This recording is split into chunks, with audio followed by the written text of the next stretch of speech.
Bien, bonjour à tous, madame, messieurs, c'est la revue des grandes unes, c'est lundi aujourd'hui, en tout cas non, nous sommes mardi, il faut le rappeler. Voilà, donc mardi avec la presse qui est disponible en kiosque. Bonjour et bienvenue. Bonjour Flavien. Vous êtes annoncé, donc on sait déjà que vous êtes sur ce plateau. C'est pour commenter l'actualité proposée par la presse, la nouvelle expression qui parle de la crise sociopolitique avec l'ONU et le cas Cameroun, c'est le grand titre du journal, pour expliquer simplement que séparatistes anglophones et bien entendu à l'armée camerounaise, que les Nations Unies et les prix Nobel de la paix des signataires d'un appel du 22 juin 2020 attirent justement l'attention des belligérants sur leur responsabilité à protéger les populations civiles, les travailleurs humanitaires, les malades de Covid-19 et bien entendu à préserver également les attaques des ambulances et aussi des formations sanitaires dans cette partie du pays. Le Conseil de sécurité a interpellé justement à cet effet. C'est ce que vous aurez à lire en page 3 du journal ce matin. Le journal qui parle également des municipales 2020 avec des maires sur des fauteuils éjectables. C'est ce qu'on peut découvrir en page 2. On parle aussi de Njombe Penja avec le maire qui relance notamment la bataille de 2008. Et également, on parle de Thomas Sankara, 11 jours avant sa mort, ce que le chef de la révolution au pays des hommes intègres avait donc prédit. C'est le dossier à lire de la page 8 à la page 9. On parle également des droits de l'enfant avec les députés et le code de la famille. En élaboration depuis plus de 20 ans, le dit document n'est toujours pas arrivé au Parlement. Il se trouverait donc encore au ministère de la Justice. C'est ce qu'on découvre en page 2 du journal. La nouvelle expression ce matin, c'est en page 2 justement. Alors on va lire aussi autre chose. Le quotidien Le Messager qui parle du tourisme politique avec les 4 vies de Jean de Dieu Momo à lire dans le dossier proposé par le journal Le Messager. Le Messager qui parle également de l'accaparement des terres. Samuel Dieudonné Motte crie donc à la manipulation, accusé par ses frères Banen de manœuvre aux côtés du gouvernement. Le député de Yingui se lâche finalement. Il s'explique également dans le dossier proposé par le journal ce matin. C'est en page 9 précisément. À lire aussi dans la presse plusieurs autres sujets dans le Messager. Le quotidien Le Jour pour sa part parle de ce qui va changer donc à la douane avec la mise en service du nouveau système informatique qui va entraîner une véritable révolution. C'est ce qu'on attend donc dans le dossier ce matin proposé par le quotidien Le Jour qui a également d'autres informations et je vous invite à lire le journal Mutation. On parle de émergence 2035, l'opportunité Covid-19. Le journal parle de ce gouvernement qui avoue donc que cette pandémie constitue justement une chance pour révisiter notre mode économique. Question donc de le rendre compatible avec l'abandon, avec notamment l'ambition d'émergence. Tout cela dans les détails du plan anti-Covid-19 2020-2023. C'est à lire en page 7 de Mutation ce matin. Mutation qui parle des mésaventures. Le maire de Marois séquestré. C'est ce que le journal propose en page 4. D'autres informations aussi dans le numéro disponible en kiosque ce matin. Émergence parle de Cameco. Le personnel entame le bras de fer avec le directeur général. C'est ce que le journal propose, parlant notamment de ses employés qui rejettent en bloc le chômage technique que veut leur imposer le directeur général. C'est à lire en page 5 du numéro disponible en kiosque ce matin. Le même journal parle également du coronavirus. Malachi Manaoda contre les médecins véreux. C'est à lire en page 3 du journal et d'autres informations contenues dans le tabloïd disponible en kiosque ce matin. C'est émergence. Et puis l'essentiel Cameroun parle du patrimoine. Le titre foncier en danger dans notre pays. Tout un dossier que je vous invite à parcourir. Et la réaction du ministre le ministre donc du cadastre et bien sûr des domaines et du cadastre qui s'explique sur les dérives notamment que connaît aujourd'hui le titre foncier dans notre pays. Quelles sont les actions menées pour contrecarrer l'action? De toute façon, le journal L'Essentiel Cameroun est donc disponible pour vous faire savoir ce qui est également vécu sur le terrain. Tribune d'Afrique de ce matin parle notamment du gré à gré qui n'est donc pas une pratique de succession démocratique. C'est ce que dit d'ailleurs Dr Amadou Seou dans le journal Tribune d'Afrique de ce matin. Il s'explique que c'est bien sûr l'analyste politique, chercheur, écrivain et enseignant d'histoire à l'université de Marois qui décrypte d'ailleurs l'actualité politique au Cameroun et jette également un regard sur les partis politiques de l'opposition tout en évoquant l'avenir du RDPC. Dans le journal ce matin, on parle aussi, je vous invite à lire l'éditorial de Faustin Dicam et on s'intéresse également à la SIC qui connaissait quelques difficultés relevées aujourd'hui par le nouveau directeur, Dr Amadou Sardaouna, qui est donc le directeur général de la SIC. C'est à lire dans le journal Tribune d'Afrique de ce matin. Et puis le journal L'économie parle donc du Covid-19, l'appui des partenaires au développement à la stratégie de riposte. C'est un article à lire en page 2. D'autres informations sur le plan économique à découvrir dans le journal Économie disponible en kiosque également. Et puis le Popoli parle notamment de Banjoun. Victor Fosso emporte son un capophone. Il s'agit là du téléphone qui a été notamment mis dans le cercueil de ce dernier lors de son enterrement. C'est ce que le journal propose également ce matin. Voilà autant d'informations que vous aurez à lire si vous faites un tour en kiosque. Donald Brice Kamgan est déjà avec nous. Je vous ai dit bonjour déjà. Bonjour Flavien. Merci d'être là encore ce matin. Vous n'aimez pas votre salaire, vous ne voulez pas que le temps passe. Pourquoi pas? Moi j'aime mon salaire. Voilà, moi aussi, donc il ne faut pas oublier. Bonjour Camille. Flavien Ballon, bonjour. Bonjour Donald Brice Kamgan. Bonjour aux téléspectateurs de Kinox Télévision et un bonjour spécial à Sa Majesté Ian Bembele, chef de Mombo Ballon. Tout à côté Paul Riquigné, le dynamique maire qui est en train, qui reprend sa bataille de 2008, vraiment, voilà. qui est en train de se battre bec et ongle pour que les produits de la terre du Mongo profitent à ces populations. Très bien. Alors donc on s'intéresse justement à d'autres sujets proposés par la presse. Ce matin, on parle donc de la crise sociopolitique avec l'ONU et le cas Cameroun. C'est le titre proposé par la Nouvelle Expression. Donc une batterie de faits évoqués par le journal ce matin pour dire que l'ONU, le Conseil de sécurité, est donc interpellé. Oui, le groupe d'action pour la paix et la justice a saisi les autorités camerounaises, mais également les groupes séparatistes dans le nord-ouest et le sud-ouest, sur la nécessité d'instaurer un cessez-le-feu afin de permettre aux malades de Covid-19, mais également aux ambulances et au personnel humanitaire qui se déploient dans les deux régions en crise depuis près de 4 ans maintenant, donc permettre dans le contexte de crise actuelle à ces acteurs-là de pouvoir lutter efficacement contre la pandémie. Alors, en parcourant ce plaidoyer-là, on observe qu'il y a des noms d'anciens chefs d'État. Il y a par exemple l'ancien chef de l'État sud-africain Frédéric Declercq. Il y a également l'ancien chef de l'État du Costa Rica, Oscar Arias, qui ont ainsi apposé la signature, mais également Antonio Guterres, qui a la une en photo du quotidien La Nouvelle Expression ce matin. C'est un plaidoyer de plus dans le concert des appels à la résolution pacifique de la crise anglophone. Ces acteurs-là appellent également les Nations Unies à inscrire la question de la crise anglophone et des pistes de sortie de crise à ces prochaines sessions du Conseil de sécurité. Alors, c'est un fait. L'ONU et bien sûr le cas Cameroun, c'est ce que le journal propose pour dire qu'il faut tout de suite ou alors au plus vite trouver des solutions à tout ce qui est évoqué par le journal. Ça ne peut être qu'une initiative louable, dans la mesure où au constat de tous les malheurs qui sont battus sur les populations du sud-ouest et du nord-ouest, notamment depuis 4 ans, il faut vraiment faire quelque chose. Mais il est difficile de dire qu'on peut trouver une solution à l'aide d'une baguette magique ou avec une simple incantation.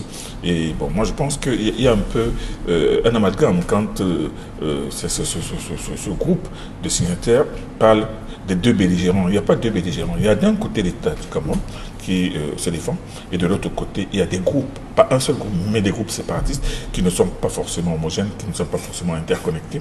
Et il y a aussi, bien entendu, des francs-tireurs là-dedans, qui ne sont que de véritables brigands, mais qui, au nom justement de cette guerre, terrorisent les populations, raquettent les populations, tirent sur les ambulances. Parce qu'aujourd'hui, si l'ONU et son groupe lance ce véritable cri de cœur, c'est que là-dedans, dans cette affaire, il y a aussi des humanitaires, des ambulances qui sont tirées, des humanitaires qui sont enlevés, qui sont assassinés.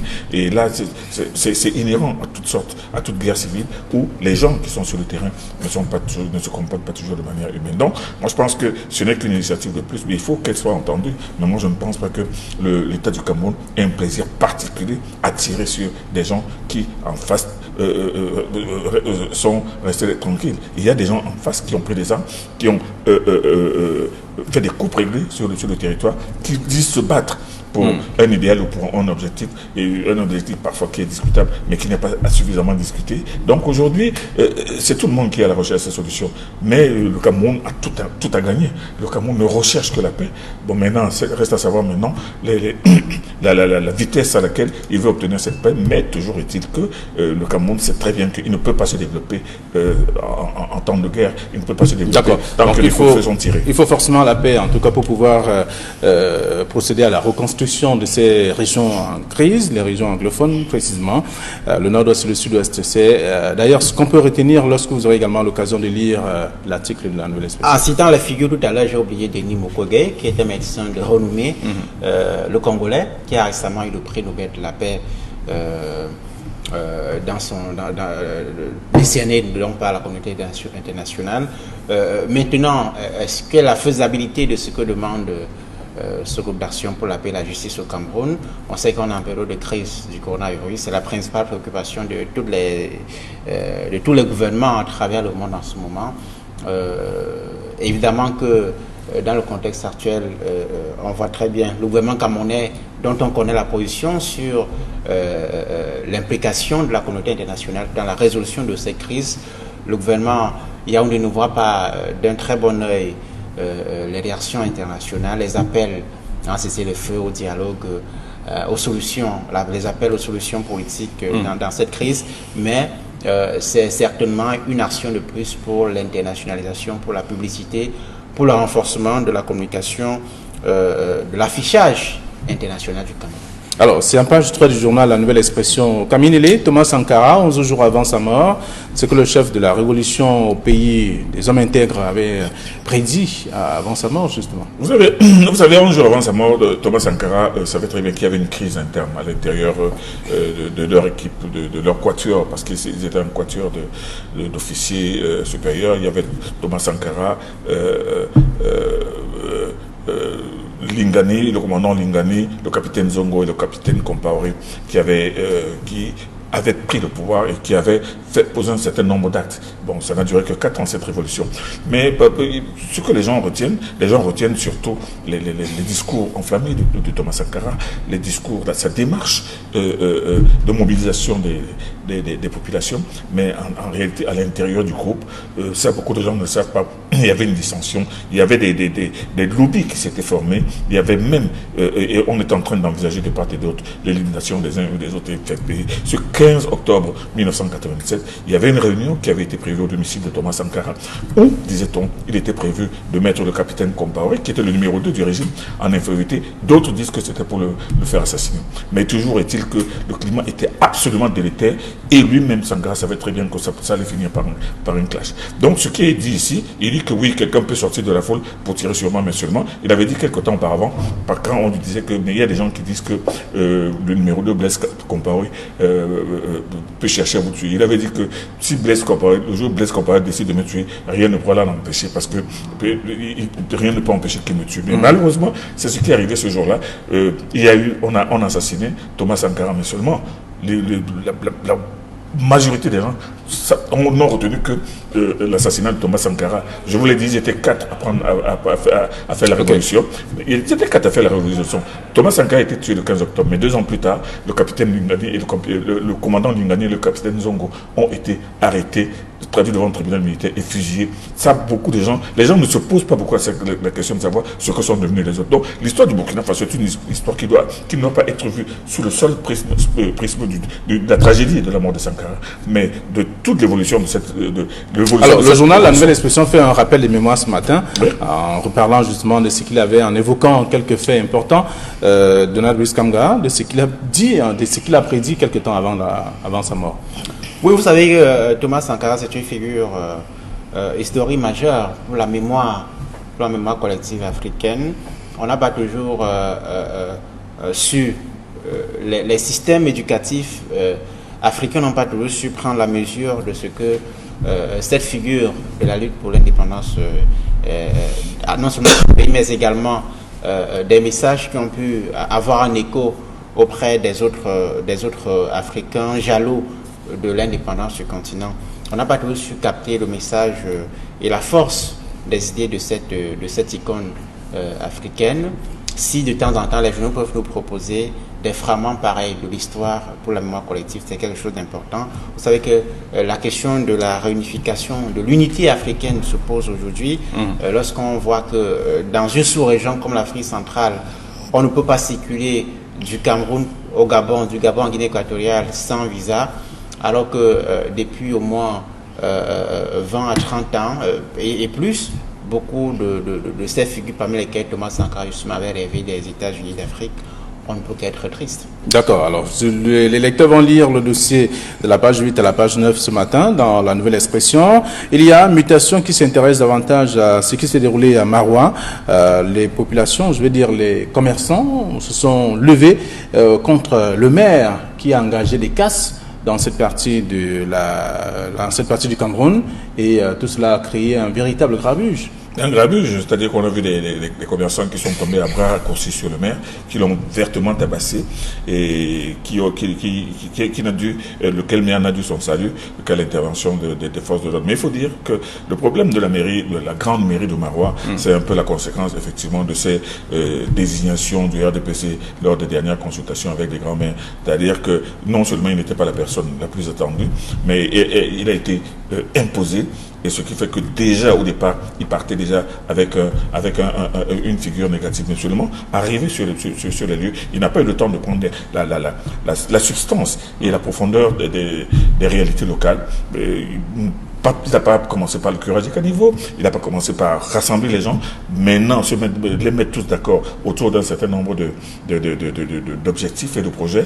Et il a décidé tout seul, un jour, de prendre les forces de l'ordre et d'aller détruire un lieu où se débrouillaient les vendeurs de soya, les vendeurs de brochettes et tout le reste. Mais il dit être passé par les chefs de quartier et autres pour que le message soit véhiculé dans les chefs la de quartier. communauté. Non, il fallait d'abord qu'ils passent même par les occupants. Pas les chefs de quartier, ce ne sont pas les chefs de quartier qui gèrent les quartiers, mais les commerçants qu'il avait à détruire. Il devait les rassembler, dire que nous avons l'objectif de faire ceci pour moderniser les villes, pour faire ceci, pour faire ça. Il se dit vraiment avec force, et même jusqu'au plus haut niveau des responsables de l'administration, qui disent qu'il a commis un impair extraordinaire, c'est-à-dire qu'il est arrivé comme Zorro qui arrive, qui fait ce qu'il veut, sans demander l'aide de personne. C'est ça qui lui vaut maintenant qu'il est en train de se mordre les dents, parce que il y a des gens, en parlant de cette situation, Maroua disent que le maire n'a semé que ce qu'il a récolté et qu'il est venu avec des airs supérieurs, avec des airs d'empereur. Il décide, il applique sans consulter les gens, sans avertir les gens, sans réunir les gens, et on a abouti à cela. Alors, le gouverneur de l'extrême nord qui n'aime pas le bruit va certainement calmer la situation. Ah, certainement. Vous savez, le gouverneur Midjia Bakari qui tient à la paix dans son territoire et qui a toujours géré et sa région en bon père de famille, moi je suppose qu'il doit être dans une situation assez inconfortable. Lui qui connaît et l'environnement politique et surtout la détresse des populations. Moi je pense qu'il faudrait même que la Nouvelle Expression ait dû demander une interview pour dire un peu ce qu'il pense de cette situation. Parce que cette situation est certainement douloureuse du côté de Garoua. Alors, Donald Beskanga, le journal est revenu sur cette ambiance électorale qu'on a observée, on a vécu. D'ailleurs, Equinox Télévision a présenté tout ce mouvement hier soir au cours du journal. Oui, les faits sont déroulés précisément, je crois, samedi. Le maire de la ville de Maroua a initié une campagne d'assainissement de la ville, notamment à travers des casses, lutte contre le désordre urbain. Il se trouve qu'il y a eu une riposte assez farouche des populations qui reprochent au maire une démarche un peu autoritaire, sans concertation préalable, même si par la suite on a écouté le maire dire qu'il a réuni les chefs de quartier et certains acteurs sociaux, mais tout porte à croire que les concertations n'ont pas assez été nourries. Les uns et les autres n'ont pas senti que leurs intérêts étaient en jeu, notamment les populations n'ont pas senti qu'elles étaient suffisamment impliquées. Autre remarque, il faut voir que dans les casses qui étaient organisées, en l'occurrence dans la commune de Maroua 2e, le maire de cette commune précisément, qui est un maire FSNC, n'a pas visiblement été associé à l'initiative. C'est lorsque ça a dégénéré qu'il est venu en rescousse pour appeler les populations au calme. C'est la question de la gouvernance locale, c'est la question de la qualité de notre système de promotion des élites politiques. Est-ce que les populations se reconnaissent en ces autorités municipales-là? Pas toujours. Est-ce qu'il y a suffisamment d'obligations d'accountability, comme on dit, le rendre compte chez nos élus? Ce n'est pas toujours le cas, d'où l'importance, au-delà des mots, de mettre résolument effectivement en œuvre la décentralisation. D'accord, alors c'est à lire dans le journal Mutation de ce matin, qui s'intéresse justement au mouvement qui s'est déroulé à la mairie, en tout cas, qui a secoué le maire de Garoua. Alors autre chose à lire dans la presse, on parle le journal L'Essentiel de ce matin, parle du patrimoine avec le titre foncier qui est en danger carrément. Aujourd'hui on le manipule comme on veut, on peut le falsifier, on peut le tripatouiller comme bon semble à celui qui gère. C'est un instrument carrément aujourd'hui. Mais c'est un article qui réchauffe un problème qui est d'actualité depuis plus d'une vingtaine d'années. Les titres fonciers, on en fait ce qu'on veut dans ce pays. Il y a même des gens qui obtiennent... Alors que l'obtention d'un titre foncier, il y a quelques années, relevait vraiment d'un véritable parcours du combattant parce qu'il fallait réunir suffisamment d'éléments pour pouvoir attester de la qualité de la personne propriétaire de ce titre foncier. Mais est-ce que vous imaginez qu'il y a des gens qui obtiennent le titre foncier en 2 semaines, en 10 jours, en 15 jours? Le titre foncier aujourd'hui est devenu une affaire qui est devenue tellement compliquée, mais seulement elle est compliquée pour les personnes qui veulent se conformer normalement à sa pratique, à son existence. Mais en réalité, vous voyez que les plus grands problèmes que l'on rencontre aujourd'hui, c'est avec les autorités domaniales, avec même le ministre, même parfois, de l'urbanisme et des affaires foncières. C'est-à-dire que le titre foncier aujourd'hui met toujours régulièrement des gens devant les tribunaux, devant la justice, parce que les gens en font ce qu'ils veulent. Il y en a qui... Mais est-ce que vous pouvez imaginer, Flavien Baloundongo, que vous pouvez avoir un titre foncier, mais un jour vous vous réveillez, il y a quelqu'un qui vient couper votre terrain en deux, il dit que mon titre foncier va d'ici à là, et il vous sort un titre foncier, alors que vous avez un titre foncier, et sur son titre foncier, votre parti qu'il est en train de prendre fait partie du sien. C'est tout simplement aberrant. Donc je pense qu'il faut une réforme pour la gestion des problèmes fonciers de ce pays. Il faut revenir aux fondamentaux et respecter les préalables. Alors quelqu'un a dit que la Troisième Guerre mondiale partira justement de la question foncière. C'est récurrent dans les tribunaux, c'est le sujet qui est davantage mis en avant.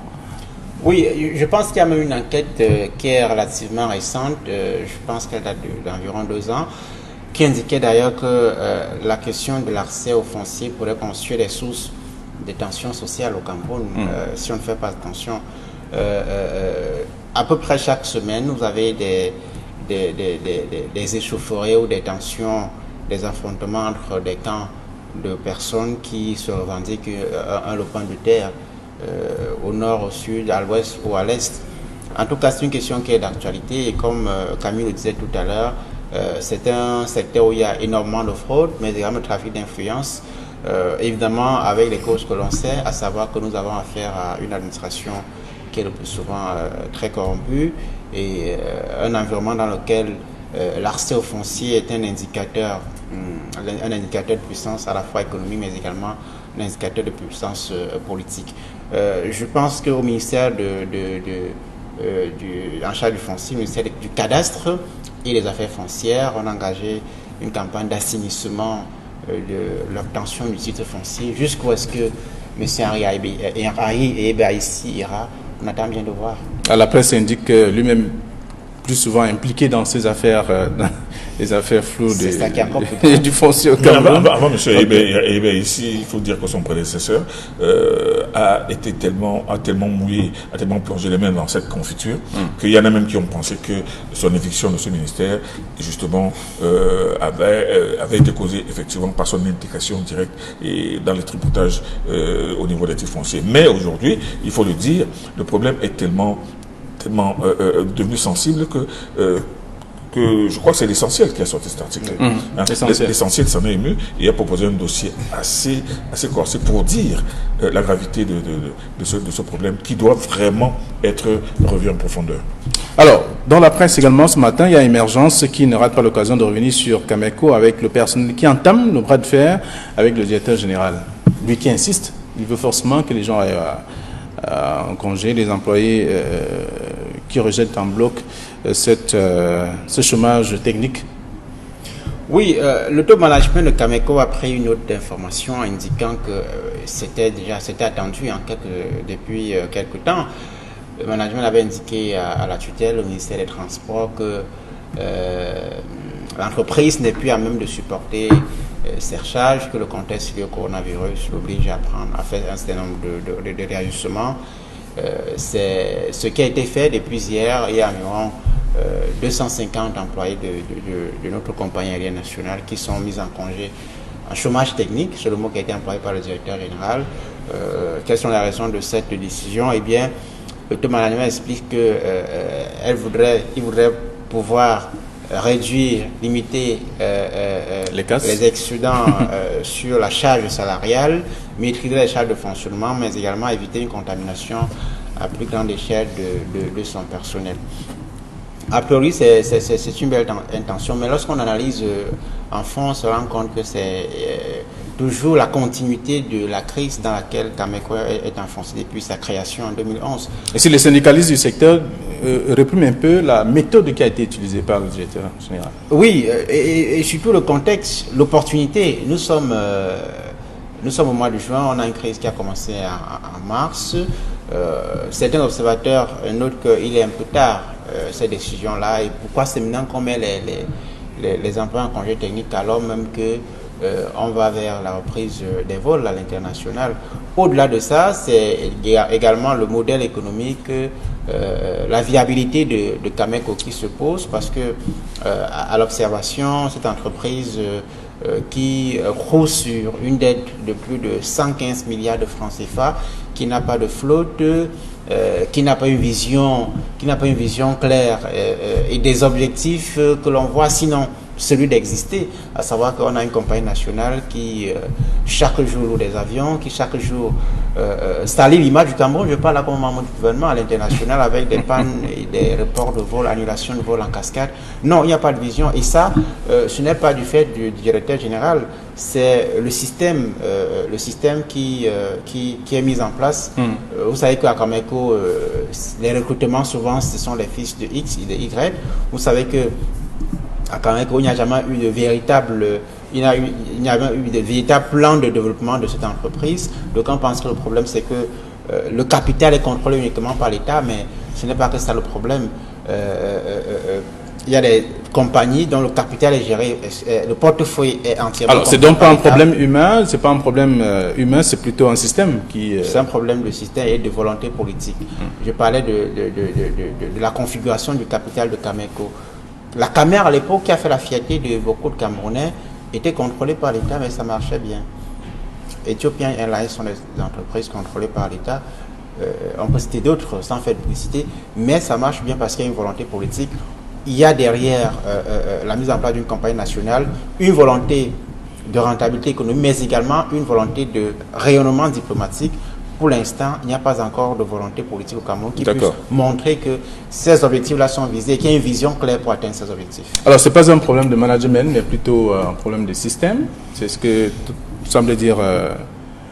Moi, je pense que la levée de bouclier des employés de Cameco, du syndicat des employés de Cameco, est une levée de bouclier inutile et malsaine. Elle est malsaine pour une compagnie aéronautique qui n'a que 2 avions en propre, de 75 places chacun. Vous pensez payer le personnel comment? Vous pensez faire face aux charges comment? Et 2 avions chinois qui ne font que des vols domestiques, et encore des vols domestiques qui sont tirés par les cheveux. Vous allez faire quoi? Vous allez payer ces gens avec quoi?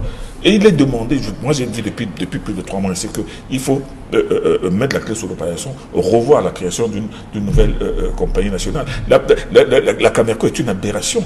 Donc on demandait s'il fallait tout raser, recommencer à zéro. Mais c'est ce que je dis depuis au moins 3 mois, et c'est ce que disent les meilleurs connaisseurs de la situation de la Cameco. La Cameco qui n'a aucune ingénierie financière depuis sa création. On a vu toutes sortes d'aventuriers qui sont retrouvés à la tête. L'un des seuls, le seul peut-être qui avait de la compétence là-dedans, c'est un Botoïdimo qui sortait effectivement de la CERCNA. Mais tous les autres, on a retrouvé du tout venant à la tête de Cameco. Alors aujourd'hui, quand on se retrouve avec... L'Esticum aussi venait de la CERCNA. Non. Vous avez parlé de l'Est, moi je vais vous parler aussi... Enfin, il est du domaine. Mais je vais vous parler aussi de quelqu'un d'autre qui vendait des pièces d'avion. Ce ne sont pas des personnes. C'est un problème de personnes. Mais c'est un problème de... C'est les personnes... L'État camerounais ne veut pas que Cameco... Non, c'est pas que l'État camerounais ne veut pas... L'État camerounais aurait dû fermer Cameco depuis plus de 15 ans. Pourquoi il ne le fait pas?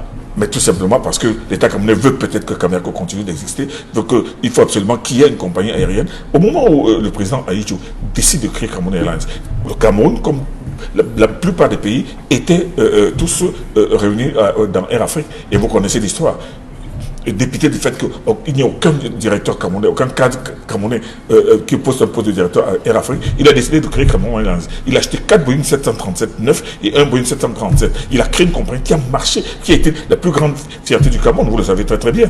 Mais vous savez très bien qu'au fur et à mesure que le temps passait, on a vu la malice par laquelle les Camerounais sont ingéniés à ronger jusqu'à finir cette société. Donc aujourd'hui, quand on se retrouve avec Camerco, qui est une aberration, on n'aurait pas dû créer une Camerco, mais on aurait dû réfléchir sainement, positivement, chercher à obtenir d'abord une flotte, parce que la force d'une compagnie nationale, c'est la flotte. Et la flotte de Cameco, c'est quoi? C'est 2 avions chinois, 2 petits avions chinois de 75 places chacun, et des avions loués de temps en temps. Avec un troisième qui avait été donné cadeau.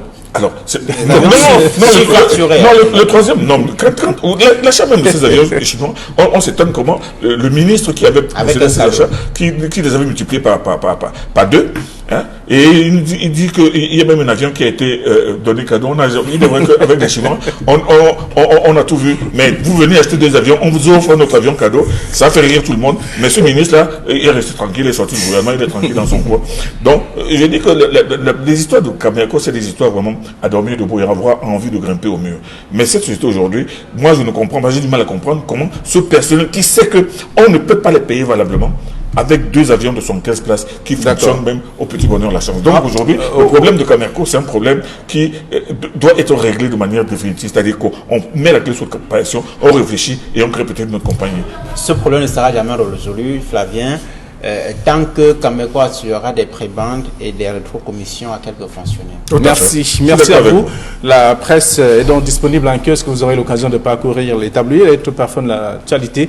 Demain, ce sera la 3e édition de la semaine. Bonne journée à tous. Merci de rester scotchés sur Equinox Télévision.